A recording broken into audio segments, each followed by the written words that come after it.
ओम नमः शिवाय।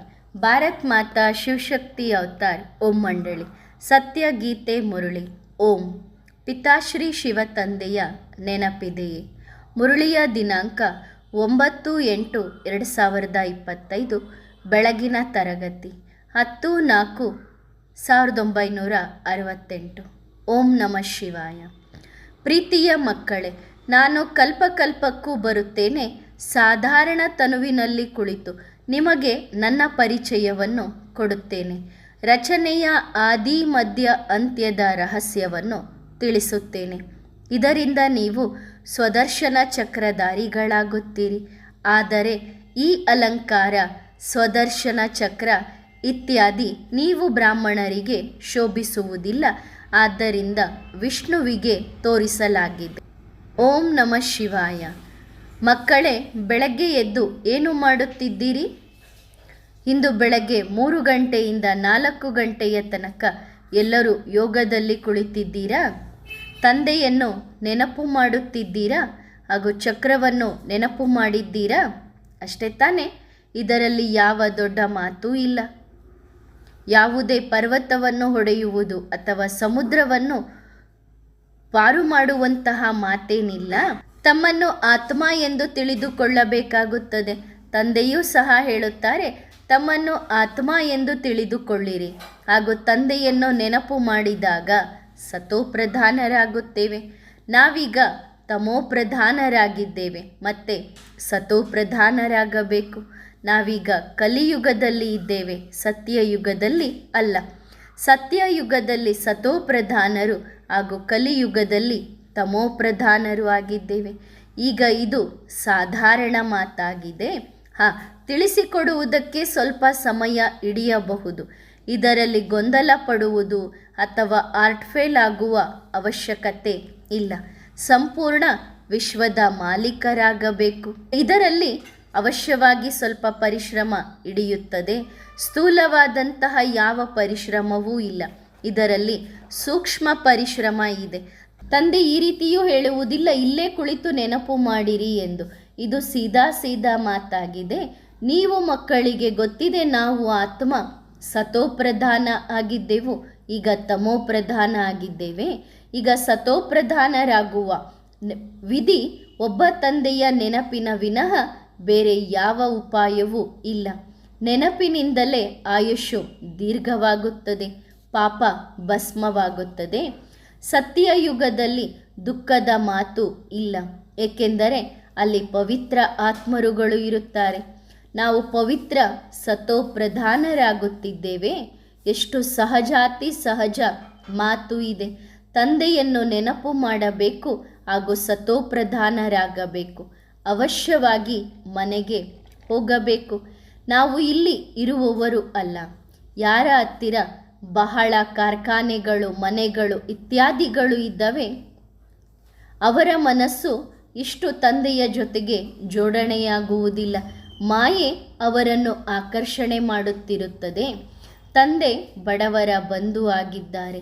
ಬಡವರನ್ನೇ ತಂದೆ ಶ್ರೀಮಂತರನ್ನಾಗಿ ಮಾಡುತ್ತಾರೆ. ಬಡವರಿಗೆ ಬುದ್ಧಿಯೋಗ ಅಷ್ಟೊಂದು ಹೊರಗೆ ಹೋಗುವುದಿಲ್ಲ. ಇದು ಸಹಜವಾಗಿಯೇ ತಿಳಿದುಕೊಳ್ಳುವಂಥದ್ದಾಗಿದೆ. ತಮ್ಮನ್ನು ಆತ್ಮ ಎಂದು ತಿಳಿದು ತಂದೆಯನ್ನು ನೆನಪು ಮಾಡಬೇಕು. ಪವಿತ್ರರಾಗಬೇಕು. ಪವಿತ್ರರಾಗುತ್ತಾ ಮತ್ತೆ ಅಪವಿತ್ರರು ಆಗಬಾರದು. ತಂದೆ ಈ ಮಾತನ್ನು ತಿಳಿಸುತ್ತಿದ್ದಾರೆ. ಪವಿತ್ರತೆಗೋಸ್ಕರ ಬಹಳಷ್ಟು ವಿಘ್ನಗಳು ಬರುತ್ತವೆ. ಅಬಲೆಯರ ಮೇಲೆ ಅತ್ಯಾಚಾರವೂ ಆಗುತ್ತದೆ. ಹೆಸರೇ ಇದೆಯಲ್ಲವೇ, ದುರ್ಯೋಧನ, ದುಶ್ಯಾಸನ. ಇದು ಗೀತಾ ಅಧ್ಯಾಯವಾಗಿದೆ. ತಂದೆ ಹೇಳುತ್ತಿದ್ದಾರೆ, ಭಕ್ತಿ ಮಾರ್ಗದ ಪುಸ್ತಕಗಳಲ್ಲಿ ಮನಮತ ಮಿಕ್ಸ್ ಮಾಡಿಟ್ಟಿದ್ದಾರೆ. ಕೃಷ್ಣ ಭಗವಾನು ವಾಚ ಎಂದು ತಪ್ಪಾಗಿ ಹಾಕಿದ್ದಾರೆ. ಕೇವಲ 2 ಶಬ್ದಗಳನ್ನು ಸರಿ, ಮನ್ಮನಾಭವ. ತಮ್ಮನ್ನು ಆತ್ಮ ಎಂದು ತಿಳಿದು ತಂದೆಯನ್ನು ನೆನಪು ಮಾಡಿರಿ. ಯಾರಿಗೋಸ್ಕರ ನೀವು ಬೆಳಗ್ಗೆ ಎದ್ದು ಕುಳಿತಿದ್ದೀರಿ? ನಿಮಗೆ ಈ ನಿಶ್ಚಯ ಇರಬೇಕು, ತಂದೆಯನ್ನು ನೆನಪು ಮಾಡುವುದರಿಂದ ನಾವು ತಮೋಪ್ರಧಾನರಿಂದ ರಜೋದಿಂದ ಸತೋ ಮತ್ತೆ ಸತೋಪ್ರಧಾನರಾಗುತ್ತೇವೆ. ಈ ರೀತಿ ಶ್ರೇಷ್ಠರಾಗುವುದಕ್ಕೆ ಬೇರೆ ಯಾವ ಉಪಾಯವೂ ಇಲ್ಲ. ಇಂತಹ ಯಾವ ಶಿಕ್ಷಣವನ್ನು ಬೇರೆಯವರು ಯಾರೂ ಓದಿಸಲು ಸಾಧ್ಯವಿಲ್ಲ. ತಂದೆಯೇ ನಾವು ಮಕ್ಕಳಿಗೆ ಓದಿಸುತ್ತಿದ್ದಾರೆ.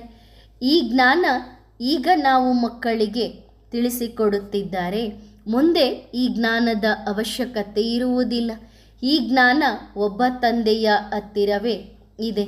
ಈ ಜ್ಞಾನವನ್ನು ತಂದೆ ಮಕ್ಕಳಿಗೆ ಕೊಡುತ್ತಿದ್ದಾರೆ. ನೀವು ಇಲ್ಲಿಂದ ಮತ್ತೆ ವಾಪಸ್ ಮನೆಗೆ ಹೋಗುತ್ತೀರಿ, ಆಸ್ತಿಯನ್ನು ಪಡೆದುಕೊಳ್ಳುತ್ತೀರಿ. ಅಲ್ಲಿಗೆ ಜ್ಞಾನ ಪೂರ್ಣ ಆಗುತ್ತದೆ. ಈಗ ಇದರಲ್ಲಿ ಕಷ್ಟ ಏನಿದೆ? ಕೇವಲ ಮಾಯೆಯ ಬಿರುಗಾಳಿಯ ವಿಘ್ನಗಳು ಬರುತ್ತಿರುತ್ತವೆ. ಮಕ್ಕಳು ತಂದೆಗೆ ಹೇಳುತ್ತಾರೆ, ಬಾಬಾ ನಾವು ನಿಮ್ಮನ್ನು ನೆನಪು ಮಾಡುತ್ತಿದ್ದಾಗ ಮಧ್ಯದಲ್ಲಿ ಅನೇಕ ಪ್ರಕಾರದ ಮಾಯೆಯ ಬಿರುಗಾಳಿಗಳು ಬರುತ್ತವೆ. ಸಂಕಲ್ಪ ಹಾಗೂ ವಿಕಲ್ಪ ಎಂದು ಹೇಳಲಾಗುತ್ತದೆ. ಈ ಸಮಯದ ರಾವಣನ ರಾಜ್ಯದಲ್ಲಿ ನಿಮ್ಮ ಏನೆಲ್ಲ ಸಂಕಲ್ಪಗಳು ನಡೆಯುತ್ತವೆ ಅದು ವಿಕಲ್ಪವಾಗುತ್ತದೆ. ಅಲ್ಲಿ ನಿಮ್ಮ ಸಂಕಲ್ಪಗಳೇ ಆಗುವುದಿಲ್ಲ. ನೀವು ಇಂತಹ ಯಾವುದೇ ಕೆಲಸ ಮಾಡುವುದಿಲ್ಲ.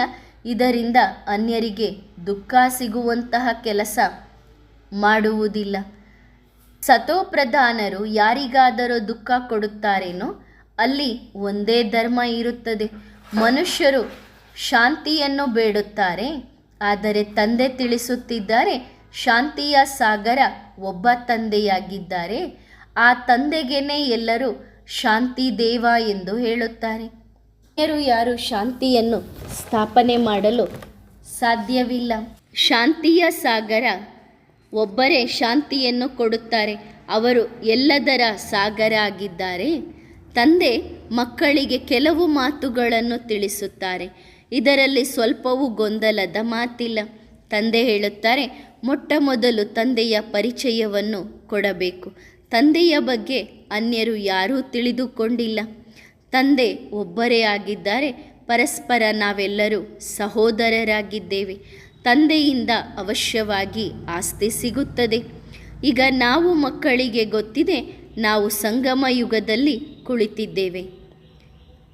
ಅನ್ಯರು ಎಲ್ಲರೂ ಕಬ್ಬಿಣದ ಯುಗದಲ್ಲಿ, ಕಲಿಯುಗದಲ್ಲಿ ಇದ್ದಾರೆ.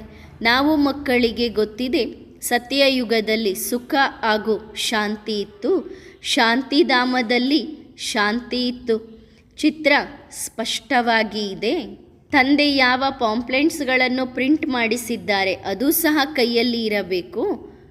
ಅನ್ಯರಿಗೆ ಕೇಳಿರಿ, ನೀವು ಪತಿತ ನರಕವಾಸಿಗಳಾಗಿದ್ದೀರೋ ಅಥವಾ ಪಾವನದಿರೋ? ತಂದೆ ನಮ್ಮನ್ನು ಸ್ವರ್ಗಕ್ಕೆ ಕಳಿಸಿಕೊಟ್ಟಿದ್ದರು. ತಂದೆ ಸ್ವರ್ಗವನ್ನೇ ಸ್ಥಾಪನೆ ಮಾಡುತ್ತಾರೆ.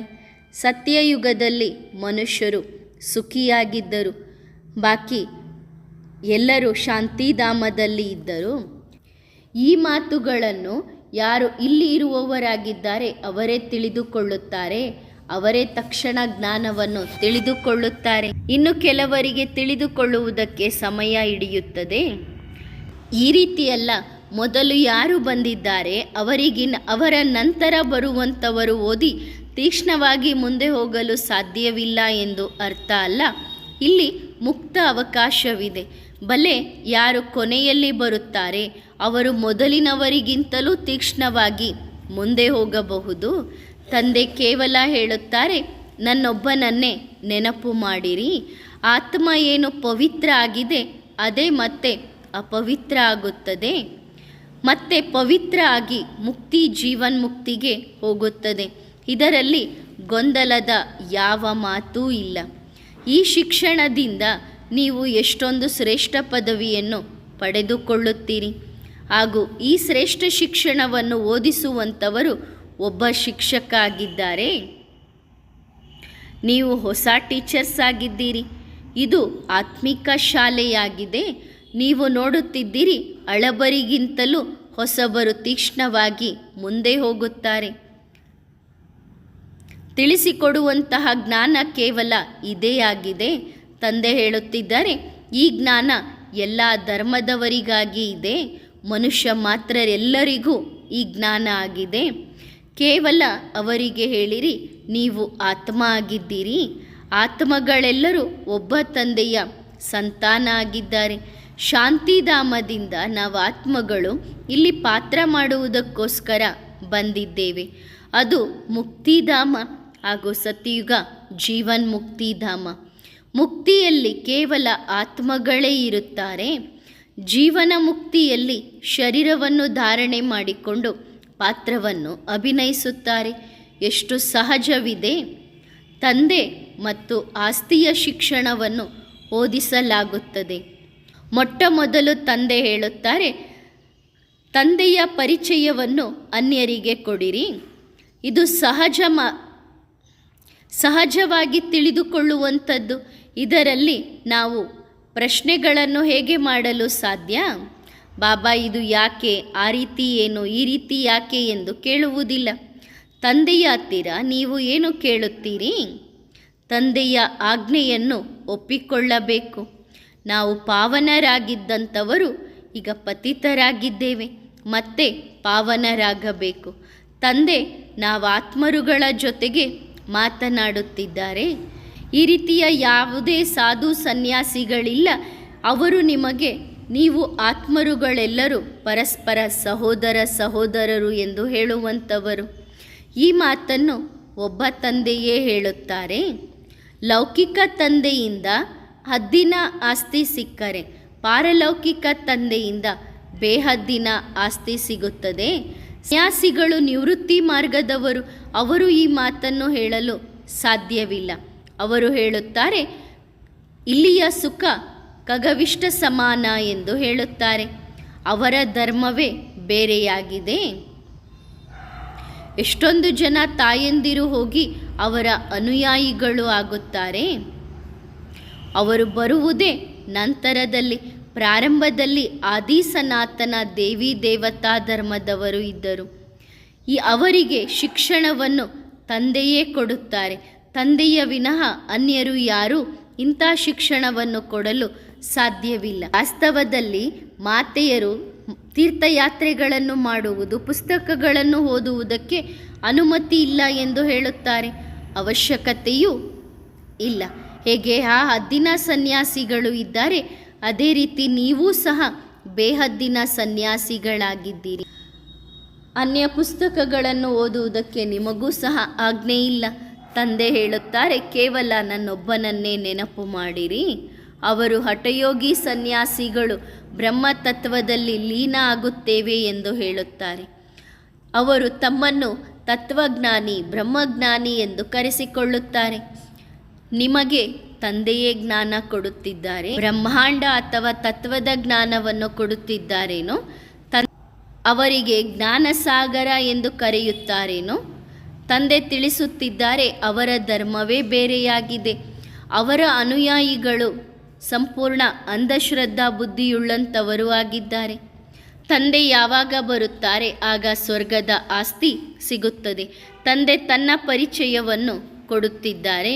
ನಾವು ಪರಸ್ಪರ ಸಹೋದರರಾಗಿದ್ದೇವೆ. ನಮ್ಮ ತಂದೆ ಭಗವಂತ ಆಗಿದ್ದಾರೆ. ತಂದೆ ಹೇಳುತ್ತಿದ್ದಾರೆ, ನಾನು ಕಲ್ಪಕ್ಕೂ ಬರುತ್ತೇನೆ.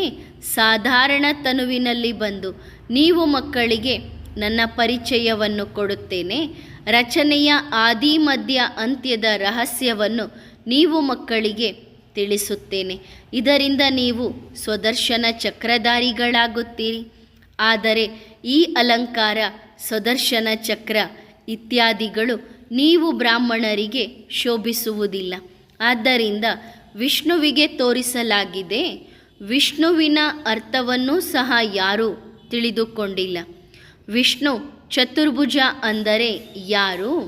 ವಿಷ್ಣುವಿನ ಕೈಯಲ್ಲಿ ಈ ಶಂಖ, ಚಕ್ರ, ಗದೆ ಯಾಕೆ ತೋರಿಸಿದ್ದಾರೆ? ಏನನ್ನೂ ಸಹ ಅವರು ಹೇಳಲು ಸಾಧ್ಯವಿಲ್ಲ. ಪ್ರಶ್ನೆಯನ್ನು ಕೇಳಬೇಕಾದರೆ ಸ್ವಯಂ ಅವರು ತಿಳಿದುಕೊಂಡಿರಬೇಕು. ತಿಳಿದುಕೊಳ್ಳದೇ ಇರುವಂಥವರಿಗೆ ಹೋಗಿ ಪ್ರಶ್ನೆ ಕೇಳಲು ಸಾಧ್ಯವಿಲ್ಲ. ನೀವು ಯಾರಿಗಾದರೂ ಕೇಳಿರಿ, ಶಿವತಂದೆಯ ಜೀವನ ಕಥೆಯನ್ನು ತಿಳಿಸಿರಿ ಎಂದು. ಶಿವತಂದೆ ಯಾವಾಗ ಜಗತ್ತಿಗೆ ಬಂದಿದ್ದರು, ಬಂದು ಏನು ಮಾಡಿದರು ಎಂದು ಕೇಳಿದರೆ ಯಾರೂ ಹೇಳಲು ಸಾಧ್ಯವಿಲ್ಲ. ನಿಮ್ಮ ಹತ್ತಿರ ಎಷ್ಟೊಂದು ಜ್ಞಾನ ಇದೆ. ತಂದೆ ತಿಳಿಸುತ್ತಿದ್ದಾರೆ, ಮಕ್ಕಳೇ, ತಂದೆಯಾದ ನನ್ನೊಬ್ಬನನ್ನೇ ನೆನಪು ಮಾಡಿದಾಗ ನಿಮ್ಮ ವಿಕರ್ಮ ವಿನಾಶವಾಗುತ್ತದೆ. ಅನ್ಯ ಎಲ್ಲ ಮಾತುಗಳನ್ನು ಬಿಟ್ಟು ಬಿಡಿ. ನೆನಪಿನಿಂದಲೇ ನೀವು ಸತೋಪ್ರಧಾನರಾಗುತ್ತೀರಿ. ಎಲ್ಲ ಪಾಪಗಳು ಈ ಯೋಗ ಅಗ್ನಿಯಿಂದಲೇ ಭಸ್ಮವಾಗುತ್ತದೆ. ಯೋಗ ಎನ್ನುವ ಶಬ್ದ ಸಾಧಾರಣವಾಗಿದೆ. ಆದ್ದರಿಂದ ತಂದೆ ಹೇಳುತ್ತಾರೆ, ತಂದೆಯಾದ ನನ್ನನ್ನು ನೆನಪು ಮಾಡಿರಿ. ಆ ಜನರು ನೆನಪು ಮಾಡುವುದನ್ನು ಕಲಿಸುವುದಿಲ್ಲ. ಅವರು ತಂದೆಯ ಬಗ್ಗೆ, ಆತ್ಮದ ಬಗ್ಗೆ ತಿಳಿದುಕೊಂಡಿಲ್ಲ. ಆತ್ಮನೇ ಪರಮಾತ್ಮ, ಪರಮಾತ್ಮನೇ ಆತ್ಮ ಎಂದು ಹೇಳುತ್ತಾರೆ. ಇನ್ನು ಪರಮಾತ್ಮನನ್ನು ನಾಮರೂಪದಿಂದ ಭಿನ್ನ ಎಂದು ಹೇಳುತ್ತಾರೆ. ಒಳ್ಳೆಯದು. ನಾಮರೂಪ ಏನಾದರೂ ಇದ್ದರೆ ಹೇಳಿರಿ. ಏನೂ ಇಲ್ಲ ಎನ್ನುತ್ತಾರೆ. ಇದರ ಅರ್ಥ ಅವರು ಇಲ್ಲವೇ ಇಲ್ಲ. ಆದರೆ ಈ ಎಲ್ಲವೂ ನಾಟಕದಲ್ಲಿ ನಿಗದಿಯಾಗಿದೆ. ತಂದೆ ಹೇಳುತ್ತಾರೆ, ಯಾರು ತಮ್ಮನ್ನು ಪೂಜೆ ಮಾಡಿಸಿಕೊಳ್ಳುವಂಥವರಿದ್ದಾರೆ ಅವರು ಅಸುರರಾಗಿದ್ದಾರೆ. ಇದು ನಾಟಕ ಆಗಿದೆ. ಈ ರೀತಿಯೂ ಅಲ್ಲ, ಅಸುರರ ಪೂಜೆಯಾಗುವುದಿಲ್ಲ ಎಂದು ಅರ್ಥ ಅಲ್ಲ. ಅವಶ್ಯವಾಗಿ ಮನುಷ್ಯರ ಪೂಜೆ, ಭೂತ ಪ್ರೇತಗಳ ಪೂಜೆ ಮಾಡುತ್ತಾರೆ. ಈ ಸಮಯದ ಮಾತನ್ನೇ ತಂದೆ ತಿಳಿಸುತ್ತಿದ್ದಾರೆ. ಈ ಸಂಗಮ ಯುಗದ ಬಗ್ಗೆ ಯಾರಿಗೂ ಗೊತ್ತಿಲ್ಲ. ಇದು ಪುರುಷೋತ್ತಮ ಸಂಗಮ ಯುಗ ಆಗಿದೆ. ಹಾಗೂ ತಂದೆ ಹೇಳುವ ಮಾತು ನಮ್ಮ ಮನಸ್ಸಿಗೆ ತಾಗುತ್ತದೆ. ನಾವು ಶ್ರೀಮತದನುಸಾರವಾಗಿ ಎಷ್ಟೊಂದು ಶ್ರೇಷ್ಠರಾಗುತ್ತೇವೆ. ತಂದೆ ಹೇಳುತ್ತಿದ್ದಾರೆ, ನಾನು ನಿಮ್ಮನ್ನು ರಾಜರುಗಳಿಗೂ ರಾಜರನ್ನಾಗಿ, ವಿಶ್ವದ ಮಾಲೀಕರನ್ನಾಗಿ ಮಾಡುತ್ತೇನೆ. ಎಲ್ಲಿ ಶಿವತಂದೆ ಪುನರ್ಜನ್ಮ ರಹಿತ, ಎಲ್ಲಿ ಶ್ರೀಕೃಷ್ಣ 84 ಜನ್ಮಗಳನ್ನು ಪಡೆದುಕೊಳ್ಳುವಂಥವರು. ಅವಶ್ಯವಾಗಿ ನಂಬರ್ 1 ಆಗುವಂಥವರೇ ಲಾಸ್ಟ್ ನಂಬರ್ನಲ್ಲಿ ಬರುತ್ತಾರೆ. ಲಾಸ್ಟ್ ಹಾಗೂ ಫಸ್ಟ್ ಇಬ್ಬರು ಎದುರಿಗೆ ಕುಳಿತಿದ್ದಾರೆ. ಬ್ರಹ್ಮನ ರಾತ್ರಿ ಹಾಗೂ ಬ್ರಹ್ಮನ ಹಗಲು. ಬ್ರಹ್ಮನೇ ಹಗಲಿನಲ್ಲಿ ವಿಷ್ಣುವಾಗುತ್ತಾರೆ. ನಂತರ ಹಗಲಿನಿಂದ ಮತ್ತೆ ರಾತ್ರಿಯಾಗುತ್ತದೆ. ವಿಷ್ಣುವಿನಿಂದ ಬ್ರಹ್ಮ ಆಗುತ್ತಾರೆ. ಈ ಸಂಬಂಧದ ಬಗ್ಗೆ ಯಾರಿಗೂ ಗೊತ್ತಿಲ್ಲ. ನೀವು ಮಕ್ಕಳು ಬಹಳ ಚೆನ್ನಾಗಿ ತಿಳಿದುಕೊಂಡಿದ್ದೀರಿ. ನಾವೇ ಬ್ರಾಹ್ಮಣರು, ಮುಂದೆ ದೇವತೆಗಳಾಗುತ್ತೇವೆ. ನಾವೀಗ ಸುದರ್ಶನ ಚಕ್ರಧಾರಿಗಳಾಗಿದ್ದೇವೆ. ಅದೂ ಸಹ ನಮಗೆ ಗೊತ್ತಿದೆ. ಈ ಚಕ್ರವನ್ನು ತಿರುಗಿಸುವುದರಿಂದ ಮಾಯೆಯ ಕುತ್ತಿಗೆ ಕಟ್ಟಾಗುತ್ತದೆ, ಎಲ್ಲವೂ ಸಮಾಪ್ತಿಯಾಗುತ್ತದೆ. ಆದರೆ ಚಿತ್ರದಲ್ಲಿ ಕೃಷ್ಣನ ಚಿತ್ರವನ್ನು ತೋರಿಸಿದ್ದಾರೆ. ಕೃಷ್ಣ ಅಕಾಸುರ ಬಕಾಸುರರನ್ನು ಸುದರ್ಶನ ಚಕ್ರದಿಂದ ಸಂಹಾರ ಮಾಡಿದ ಎಂದು ಹೇಳುತ್ತಾರೆ. ಎಷ್ಟು ದೊಡ್ಡ ಹಿಂಸಕನನ್ನಾಗಿ ಮಾಡಿದ್ದಾರೆ. ಮತ್ತು ಇನ್ನೊಂದು ಕಡೆ ಹೇಳುತ್ತಾರೆ, ಶ್ರೀಕೃಷ್ಣ ರಾಣಿಯರನ್ನು ಓಡಿಸಿಕೊಂಡು ಹೋದ, ಕಳ್ಳತನ ಮಾಡಿದ, ಬೆಣ್ಣೆ ಕದ್ದ ಎಂದು ಹೇಳುತ್ತಾರೆ. ಡಬಲ್ ಹಿಂಸಕರನ್ನಾಗಿ ಮಾಡಿದ್ದಾರೆ. ಕೃಷ್ಣನಿಗೆ ಎಷ್ಟೊಂದು ನಿಂದನೆಗಳನ್ನು ಕೊಟ್ಟಿದ್ದಾರೆ. ನೀವು ಯಾರಾದರೂ ಅಗೌರವದ ಕರ್ತವ್ಯವ ಮಾಡುತ್ತಿರುವುದನ್ನು ನೋಡಿದಾಗ ತಕ್ಷಣ ಹೇಳಬೇಕು, ಏನು ಮಾಡುತ್ತಿದ್ದೀರಿ ಎಂದು. ಇದು ಬಹಳ ದೊಡ್ಡ ಪಾಪವಾಗಿದೆ ಎಂದು ಹೇಳಿರಿ. ತಂದೆ ಹೇಳುತ್ತಾರೆ, ಇದು ಭಾರತವಾಸಿಗಳ ಕೆಲಸವಾಗಿದೆ.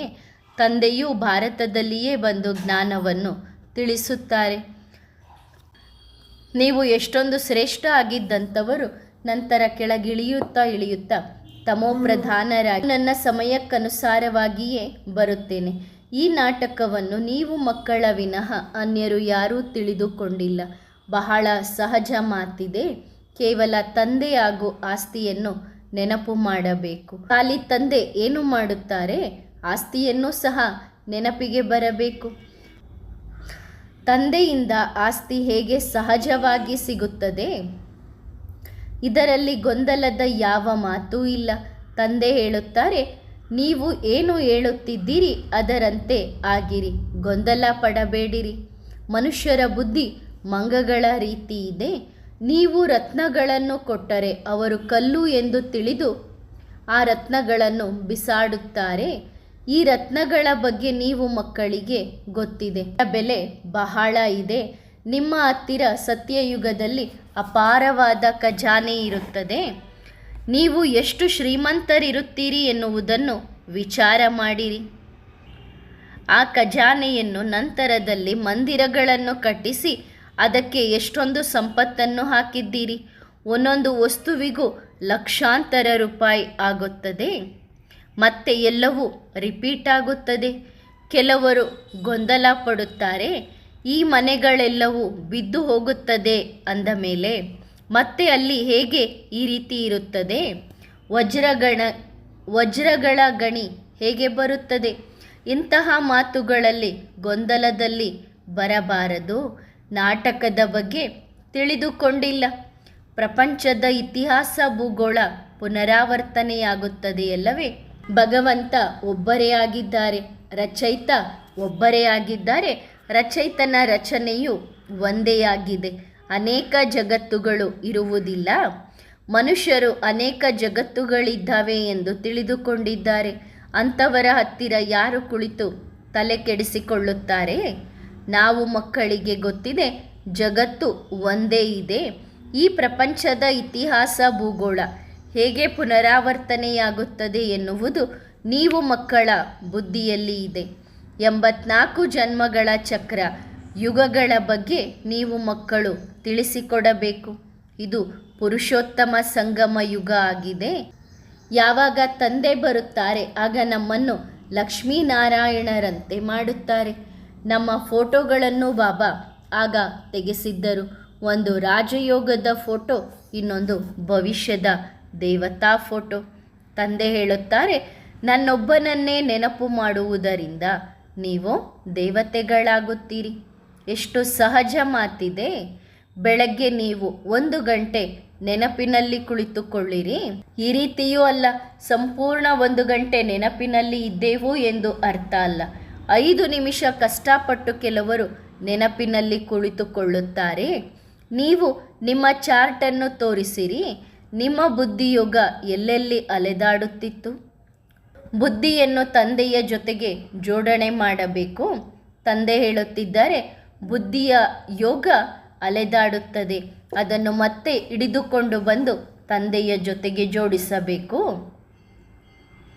ಕೆಲವರಿಗೆ ಎಷ್ಟೇ ತಲೆ ಕೆಡಿಸಿಕೊಂಡರೂ ಯೋಗದಲ್ಲಿ ಇರಲು ಆಗುವುದಿಲ್ಲ ಅಥವಾ ಯೋಗ ಮಾಡಲು ಬರುವುದಿಲ್ಲ. ಕೆಲವರು 20 ನಿಮಿಷ, ಇನ್ನು ಕೆಲವರು 10 ನಿಮಿಷ ತಂದೆಯ ಜೊತೆಗೆ ಯೋಗ ಜೋಡಿಸುತ್ತಾರೆ. ಸಂಪೂರ್ಣ ಸಮಯ ಯಾರದು ಬುದ್ಧಿಯೋಗ ಜೋಡಣೆ ಆಗುತ್ತಿಲ್ಲ. ಕೆಲವರು ಸುಳ್ಳು ಹೇಳುತ್ತಿದ್ದಾರೆ, ನಾವು ಬಹಳ ಚೆನ್ನಾಗಿ ಯೋಗ ಮಾಡಿದೆವು, 2-3 ಗಂಟೆ ಕುಳಿತುಕೊಂಡು ಸಂಪಾದನೆ ಮಾಡಿದೆವು ಎಂದು ಹೇಳುತ್ತಾರೆ. ಈ ಯೋಗದಿಂದ ನಾವು ಅಮರಪುರಿಗೆ ಮಾಲೀಕರಾಗುತ್ತೇವೆ, ಅಮರರಾಗುತ್ತೇವೆ. ಅಲ್ಲಿ ಕಾಲ ತಿನ್ನುವುದಿಲ್ಲ. ಜಗತ್ತಿನವರಿಗೆ ಈ ಮಾತಿನ ಬಗ್ಗೆ ಯಾರಿಗೂ ಗೊತ್ತಿಲ್ಲ. ಸತ್ಯ ತ್ರೇತಾಯುಗದಲ್ಲಿ ಅಕಾಲ ಮೃತ್ಯು ಇರುವುದಿಲ್ಲ. ಸತ್ಯಯುಗದ ಬಗ್ಗೆ ಯಾರೂ ತಿಳಿದುಕೊಂಡಿಲ್ಲ. ನಿಮಗೂ ಸಹ ಮೊದಲು ಏನೂ ಗೊತ್ತಿರಲಿಲ್ಲ. ಈಗ ತಂದೆ ಜ್ಞಾನದ 3ನೇ ನೇತ್ರ ಕೊಟ್ಟಿದ್ದಾರೆ. ನಿಮಗೆ ಜ್ಞಾನದ ಬೆಳಕು ಸಿಕ್ಕಿದೆ. ಎಲ್ಲರೂ ಕುರುಡರಾಗಿದ್ದಾರೆ, ಆದರೆ ತಮ್ಮನ್ನು ತಾವು ಯಾರು ನಾನು ಕುರುಡ ಎಂದು ತಿಳಿದುಕೊಳ್ಳುವುದಿಲ್ಲ. ಅಂದರೆ ಅಜ್ಞಾನದಿಂದ ಕುರುಡ ಎಂದು ತಿಳಿದುಕೊಳ್ಳುವುದಿಲ್ಲ. ಈ ಜಗತ್ತಿನ ಚಕ್ರ ಹೇಗೆ ತಿರುಗುತ್ತದೆ ಎನ್ನುವುದು ಯಾರಿಗೂ ಗೊತ್ತಿಲ್ಲ. ಅನ್ಯ ಧರ್ಮದವರಾದರೆ ಸ್ವಲ್ಪ ಅವರ ಧರ್ಮದ ಬಗ್ಗೆ ತಿಳಿದುಕೊಂಡಿರುತ್ತಾರೆ.